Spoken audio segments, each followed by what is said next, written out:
Hi vlog! Welcome to my guys! It's day 24 na tayo at nandito tayo ngayon sa daan. Here we go, ang maliwalas na kapaligiran dito kung saan ako nagbike. Naglakad pala ako. Wala akong bike. Naglakad pala ako ngayon. So, gagawin tayo dito sa bandang working road. So, haray, dito tayo ngayon. Ay, ang liwalas ngayon ng araw at sobrang init nga naman. So, habang ako ay naglalakad guys, may ano tayo, may pinapakinggan tayo sa ating tainga. So, may iniwang ano dyan. And, ayan, nakita natin yung mga student ng Tanglin School dyan. At kanina, marami din akong nakasalubong. So, may mga activities sila. Yung iba, nakabike sila. At itong mga ito, yung mga outdoor, ano sila. So, punta tayo dito sa banda rito. Oh my God. Naalala ko guys, yung isa kong yung na-vlog ko na isa kong eyeglass nung isang araw pa. Or yung kahapon yata yun. Yun. Yung nawala ko siya. Tapos binalikan ko siya. Yung nakabike ako, binalikan ko siya doon sa kung saan ako dumaan na nakabike ako. Buti na lang, salamat sa Diyos at talaga sigurong magka-ano muna kami. Hindi kami dapat maghiwalay. Kasi 11 years ko yun na binili ko pa yun 11 years ago. So, love na love ko yung sunglass ko na yun na Guess ang ano.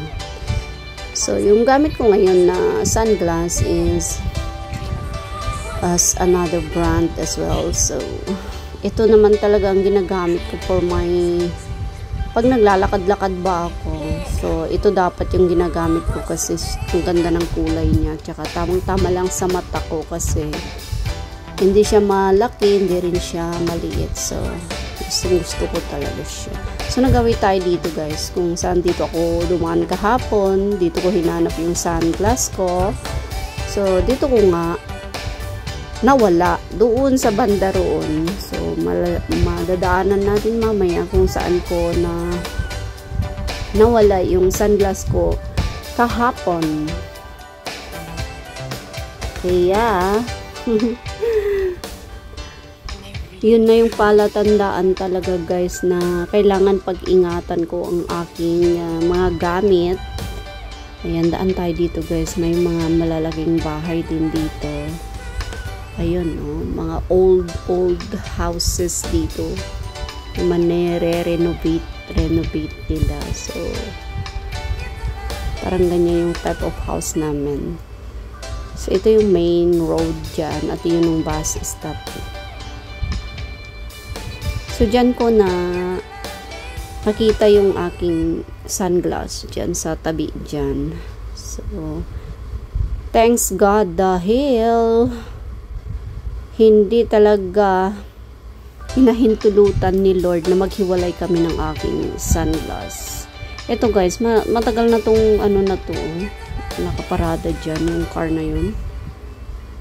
Ayan, kausap ko yung friend ko habang ako naglalakad dito guys. So, naglakad din ata siya ng doggy niya. May dog siya.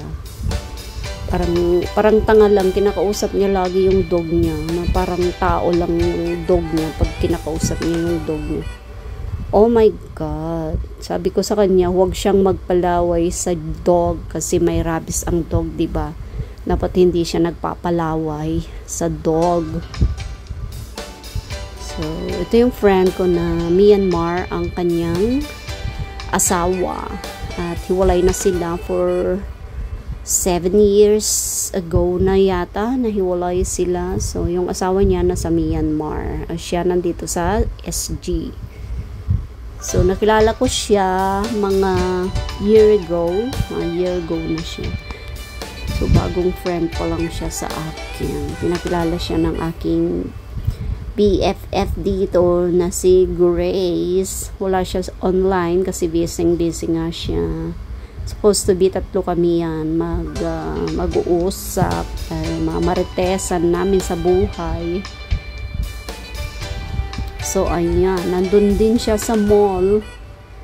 Halos sa whole day siya na sa mall kahapon. Sarap ng buhay pa, ano-ano lang siya, o diba? Sarap ang buhay. Enjoy lang natin ang life. Ganon. So, yun na nga guys. Nasa bahay na tayo at ayun. Meron tayong kakainin ngayon. Ito.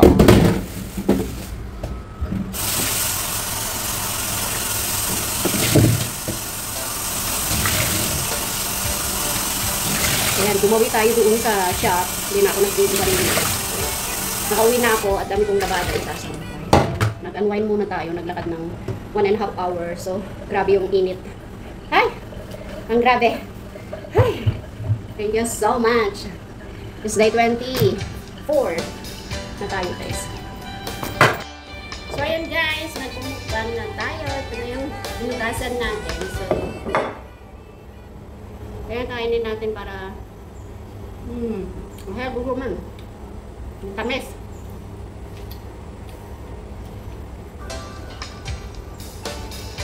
Naman.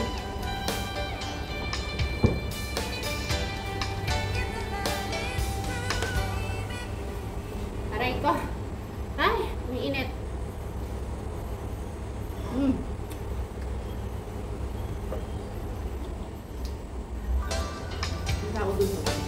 So, bye for now guys. Thanks for watching. Hope to see you again to my next vlog. Bye!